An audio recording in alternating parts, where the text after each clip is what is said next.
ថ្ងៃនេះនាំបសបាទៅបេះស្លឹកកញ្ឆាយនៅគៀនផ្ទះเอาមកធ្វើការឆាជាមួយនឹងទៅហ៊ូហើយនឹងសាច់ជ្រូកចិញ្ច្រាំដោយសារតែកញ្ឆាយរបស់យើងនោះគឺផ្កាឡើងចុងចាស់ហើយប៉ុន្តែធម្មតាកញ្ឆាយទោះបីជាចេញផ្កាចាស់ក៏ស្លឹកវានៅតែអាចញ៉ាំបានអញ្ចឹងបងប្អូនឥឡូវបសបាកំពុងតែជួយកាន់កន្ត្រកមកកាត់ស្លឹកកញ្ឆាយមើលដំណើរអ្នកកាន់កន្ត្រកដល់ហើយបងប្អូនដើរចង់ហួសដើមកញ្ឆាយទៀតហើយនាងខ្ញុំក៏បានមកកាត់អញ្ចឹងណាបងប្អូនព្រោះកញ្ឆាយរបស់យើងពីមុនមកដាំមានតែ6ដើមទេពេលយើងប្របែកយូរទៅបានឡើងច្រើនមែនតើហ្មងបងប្អូនហើយផ្ការបស់វា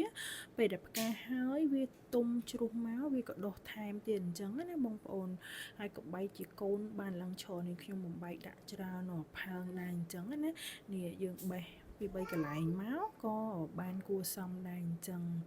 ហើយយើងអត់កាត់ទាំងអស់ឲ្យបងប្អូនហើយកញ្ឆាយពេលយើងកាត់អញ្ចឹងទៅក៏វាលាស់មកទៀតដែរអញ្ចឹងណាព្រោះយើងអត់ដកទេគឺយើងកាត់អញ្ចឹងណាបងប្អូនហ្នឹងហើយយើងកាត់តែ2ផើងគឺយើងបានឡើងកន្លះកធរអញ្ចឹងហើយយើងក៏យកមកលាងសម្អាតអញ្ចឹងណាហើយកន្លែងនេះខ្ញុំមិននឹកស្មានថាបុកស្មាគាត់អាច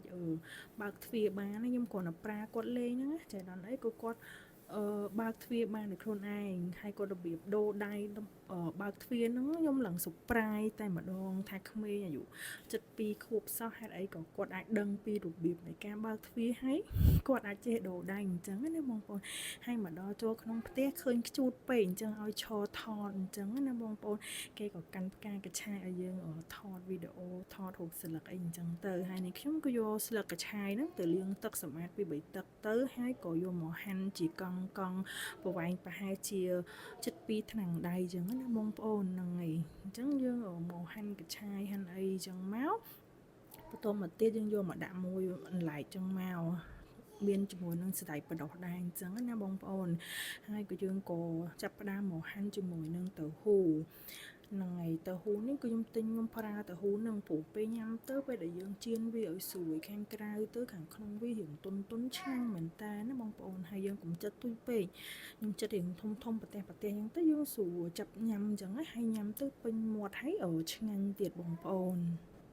ទៅហ៊ូតែម្ដុំហ្នឹងពេលដែលយើងឆាទៅបានឡើងមួយខ្ទះធំបងប្អូនសម្រាប់សមាជិកច្រើនអីធ្វើឆាទៅហ៊ូហ្នឹងទៅចំណេញដែរបងប្អូនញ៉ាំបានមួយតិចហើយចំណាយតិចទៀតអញ្ចឹងណានេះខ្ញុំយកទៅហ៊ូទាំងអស់ហ្នឹងមកតម្រៀបដាក់ចានបានឡើងមួយចានធំតែម្ដងហើយខ្ញុំចូលចិត្តញ៉ាំបែបធំអញ្ចឹងណាហើយយើងក៏មកដាក់ខ្ទះឲ្យក្តៅហើយក៏ចាក់ប្រេងអូលីវនឹងចូលអញ្ចឹងណាបងប្អូនចូលប្រេងអូលីវនឹងទុកឲ្យវាក្តៅតិចទៅហើយបានយើងដាក់ទៅហ៊ូនឹងចូលវាធ្វើឲ្យស្រួយខាងក្រៅហើយខាងក្នុងវារៀងទន់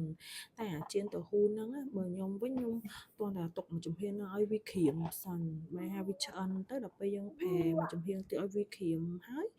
យើងស្វងដាក់ចានរួចហ្មងយើងអត់មានចាំបាច់ប្រែពីរដងយើងមានន័យថាយើងប្រែតែម្ដងគឺរួចហ្មងអញ្ចឹងបងខ្ញុំខ្ជិលអាញ៉ៃអីច្រើនអញ្ចឹងគឺយើងអាចធ្វើដូចខ្ញុំអញ្ចឹងទៅនេះដល់ពេលវា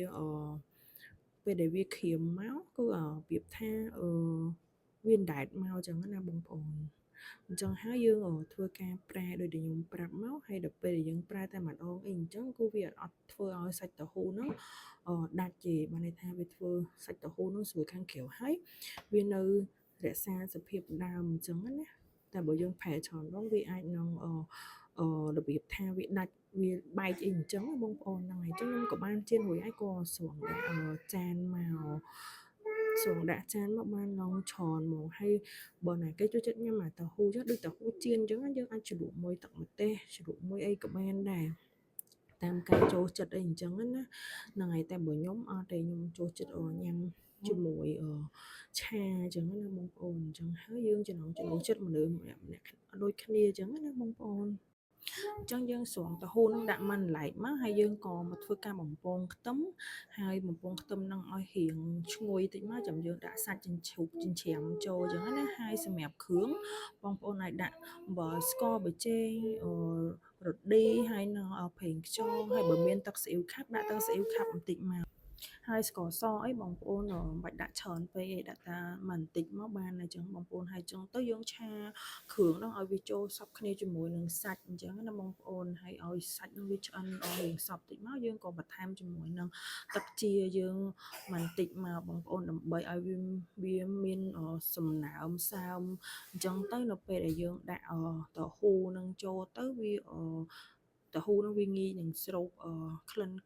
ជាតិគ្រឿងច្រឡំក្លិនជាតិគ្រឿងនឹងចូលឲ្យបានសព្វអញ្ចឹងទៅយើង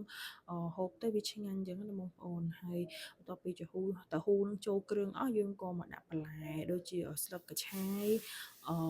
សណ្តែកប្រុសហ្នឹងហើយបន្តមកទៀតយើងជ្រោយវាមកត្រឡប់មកហើយយើងធ្វើការក្របវាអញ្ចឹងដើម្បីឲ្យវាងុំគ្រឿងហើយនឹងបន្លែយើងសពអញ្ចឹងណាបងប្អូនហ្នឹងហើយអញ្ចឹង